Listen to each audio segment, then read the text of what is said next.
Praise the lord. ఆశ్చర్యకరమైన సహాయం అందించువాడైన క్రీస్తు యేసు నామమునకు మహిమ, ఘనత, ప్రభావములు యుగయుగములు కలుగునుగాక. మీకు అన్ని విషయములలో సహాయం అందునుగాక. ఈ దినపు యేసయ్య జీవపు మాట.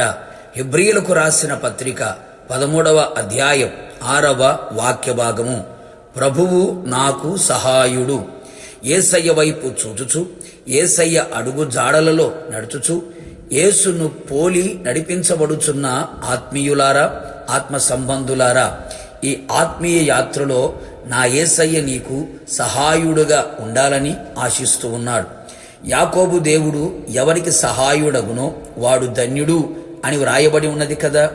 మనము కూడా అట్టి ధన్యకరమైన జీవితమును జీవించదముగాక.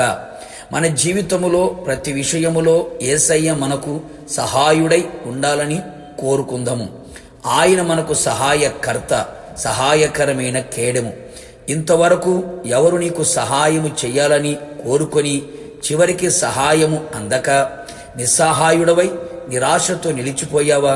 కన్నవారు, కడుపున పుట్టినవారు, తోడబుట్టినవారు, స్నేహితులు, బంధువులు, అధికారులు, రాజకీయ నాయకులు, అన్ని రంగములలో ఆరితేరినవారు, ఎవరి ద్వారా మాట సహాయము, చేత సహాయము కలుగలేదు.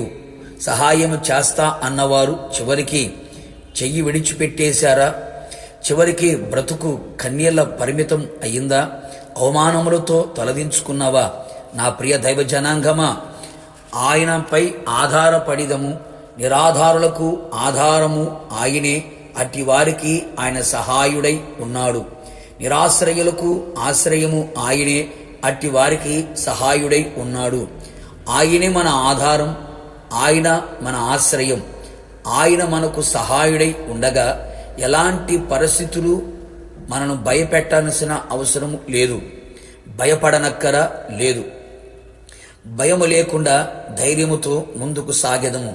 ఆయన మనలను విడువడు, ఎన్నడూ ఎడబాయడు.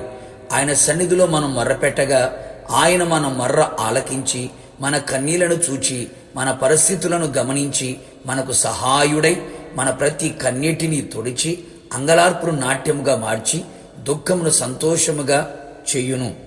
నిశ్చయముగా దుఃఖ దినములను సమాప్తములుగా మార్చును. నీ అపజయములను, నీ నిందను, నీ అవమానమును తొలగించి సంతోష వస్త్రముతో నిన్ను అలంకరింపచేసి సంతోష వస్త్రమును నీకు ధరింపచేయును. ఎవరి ద్వారా, వేటి ద్వారా ఆదరణ లేని స్థితిలో ఉన్నావా?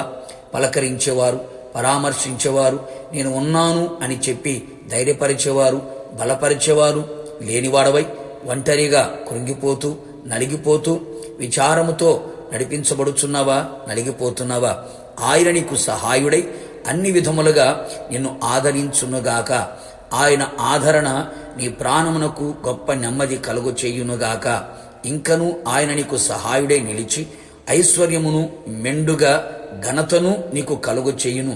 ప్రతి స్థలములో, అన్యజనుల మధ్యలో, బంధువుల మధ్యలో, ఇరుగు పొరుగు వారి మధ్యలో ఘనతాస్పదముగాను, ఘనులుగా ప్రతి చోట మీరు నిలిచి ఉన్నట్లుగా ఆయన సహాయము చేయునుగాక. అంతేగాక ఆయన నీకు సహాయుడై నీకు నీ శత్రువుల మీద అధికమైన జయమును కలుగు చేయునుగాక. యేసుని పక్షముగా నిలిచి ఏ పరిస్థితులలో ఓడిపోయావో, ఓడిన చోట నీకు సహాయుడై నీకు జయమిచ్చి నిన్ను తలగా నిలబెట్టునుగాక, పైవాడిగా ఉంచునుగాక, విజయోత్సవములతో ఊరేగించబడుదువుగాక.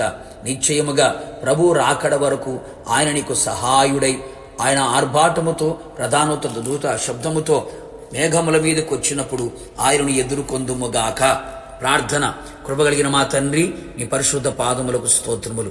నీ ప్రియబిడ్డలు మీరు మాకు సహాయుడై ఉండాలని కోరుకుంటూ ఉన్నారు.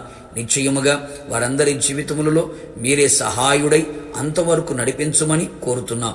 యుగ సమాప్తి వరకు సదాకాలం మీతో కూడా ఉంటాను అని సెలవిచ్చిన దేవుడవు, నిశ్చయముగా వారికి సహాయుడిగా ఉండి జయమును, ఆదరణను, దుఃఖమును సంతోషముగా మార్చి రాకడ వరకు నడిపించమని యేసు నామములో అడిగి పొందుకొని ఉన్నాము తండ్రి.